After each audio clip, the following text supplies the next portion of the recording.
आत्मा की खोज, अनंत शक्ति, आनंद और शांति, ईश्वरीय भक्ति के लिए जुड़े रहें हमारे चैनल से। आपका अपना चैनल गुरु अशोक तिवारी, लाइक और सब्सक्राइब करना ना भूलें। धन्यवाद। जय माता की, जय परशुराम। श्री गणेशाय नमः। प्रिय बंधुओं, आज फिर हम एक बार आपको विंध्याचल पर्वत की एक बड़ी ही सुंदर पर्वत श्रेणी है जिसका नाम है तारानगर।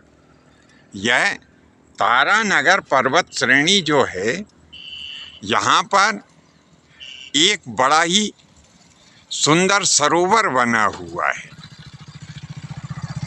बरसात के मौसम में यहाँ का जो वातावरण होता है वह बड़ा ही खुशनुमा हो जाता है।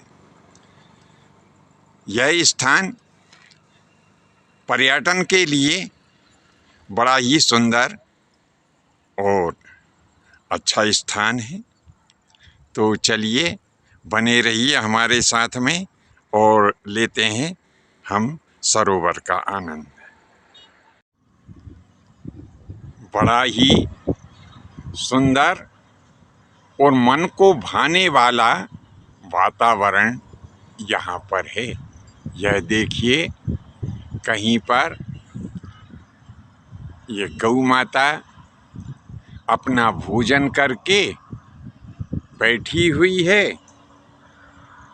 और कुछ खड़ी हुई है।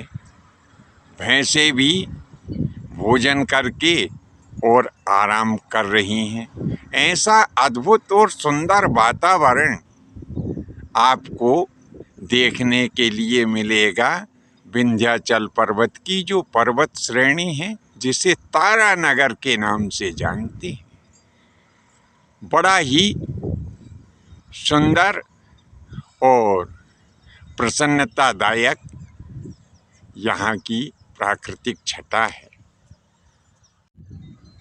यह देखिए, यहाँ पर भी कुछ गौ माताएं और भैंसें बैठी हुई है। कुछ गौ माताएं बैठी हुई है, कुछ अपना भोजन प्राप्त कर रही है। हम आज यहाँ पर आए हैं जो विंध्याचल पर्वत की तारानगर पर्वत श्रेणी ग्राम धामधूसर के पास में है। यहाँ पर भी एक दिव्य मनोहारी सरोवर बना हुआ है। यह सरोवर गेरुआ नाम की जो नदी है, उस गेरुआ नाम की नदी का यहीं से उद्गम हुआ है। यह जो इसका जो दूसरी पार का जो भाग है, इसी दूसरी पार से और इस गेरुआ नाम की नदी का उद्गम हुआ है। यहाँ पर जो तालाब बनाया गया है, इस तालाब से सुदूर किसान लोग जो है अपने खेतों में सिंचाई करते हैं। यह यहाँ का मोरी द्वार है और ये यहाँ से नहर निकाली गई है। बड़ा ही सुंदर दृश्य यहाँ को देखने के लिए मिलता है। जब भी पर्यटक लोग अगर जबलपुर या भोपाल की यात्रा करें तो यहाँ आकर के ये प्रकृति का आनंद अवश्य ही लें। जहाँ सरोवर होता है तो वह स्थान तीर्थ के समान होता है, क्योंकि जल में वरुण देवता का वास होता है। तो नदी हो, तालाब हो, तो ऐसे सरोवर जो होते हैं वो वरुण देवता के मंदिर होते हैं। परंतु यहाँ एक बात और हम कह देते हैं, निवेदन है हमारा कि जो भी पर्यटक यहाँ पर तालाब के पास में आनंद लेने के लिए आए, उनसे निवेदन है कि वे तालाब का आनंद दूर से ही लें, पास में ना जाएं, क्योंकि पहाड़ी तालाब होने के कारण यहाँ जल जंतुओं के होने का विश्वास बना रहता है। इसीलिए तालाब का आनंद दूर से ही लें, पास में ना जाएं। बंधुओं, यह है इस तालाब के अतिरिक्त जल का निकासी द्वार। जब पर्याप्त मात्रा में तालाब में जल भरा जाता है तो ये जो निकासी द्वार है, यहाँ से जल निकल जाता है। यहाँ की प्राकृतिक छटा, प्राकृतिक हरियाली और सुंदरता बड़ी ही अच्छी लगती है। यह देखिए, एक वृक्षराज यहाँ पर खड़े हुए हैं। ऐसा लगता है कि जैसे इस क्षेत्र के अकेले राजा यही हों। यह हमारी भारतीय सनातन जीवन पद्धति की परंपरा रही है कि जहाँ पर तालाब होते हैं वहाँ पर मंदिर या कोई देव स्थान अवश्य ही होता है। यहाँ पर भी बिल्कुल तालाब के पास में एक मंदिर स्थित है।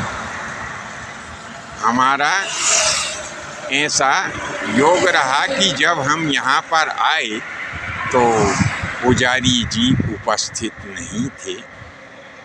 ऐसा पुण्य प्रभाव यदि हमारा होता कि पुजारी जी हमें मिल जाते तो हम भीतर जा कर के मंदिर के गर्भगृह के दर्शन भी आपको करवा देते।